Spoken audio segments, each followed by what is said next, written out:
केर थींदो सांगड़ जो सुल्तान। Season 6 tape ball cricket tournament Syed Atif Shah जी निगरानी में जारी।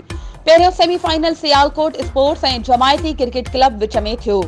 जमायती क्रिकेट क्लब पहिरियां बैटिंग कंदे मुक़ररा 8 ओवर्स में 103 रन्सुनि जो मुख़ालिफ़ टीम खे टारगेट ॾिनो, जंहिंमें सांगड़ जे लोकल प्लेयर ज़वार मरी बहितरीन बैटिंग जो मुज़ाहिरो कयो। टारगेट जो पीछो कंदे सियालकोट स्पोर्ट्स क्रिकेट क्लब जे नौजवान रांदीगर कामरान रहमानी आख़िरी बॉल ते छक्को हणी पंहिंजी टीम खे फातिह करायो।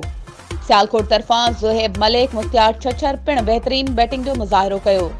सेमीफाइनल जा ख़ासि महिमान पीपल्स पार्टी अॻवान मोहम्मद अली लगारी हुमायूं सांघेड़ा बहितरीन रांदि करण ते कामरान रहमानी खे 2,000 रुपया इनाम ॾिनो।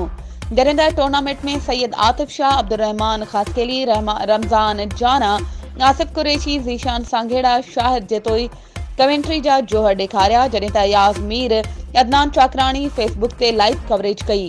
हिन टूर्नामेंट जो ॿियों सेमीफाइनल हैदर क्रिकेट क्लब ऐं आफरीदी क्रिकेट क्लब विच में खेॾियो वेंदो। वधीक ख़बरुनि ऐं अपडेट्स जे लाइ असांजे चैनल खे सब्सक्राइब कयो ऐं हा, बेल आइकन खे प्रेस करणु न विसारिजो त जीअं असांजी हर नई अचण वारी वीडियो तव्हां ताईं पहुची सघे।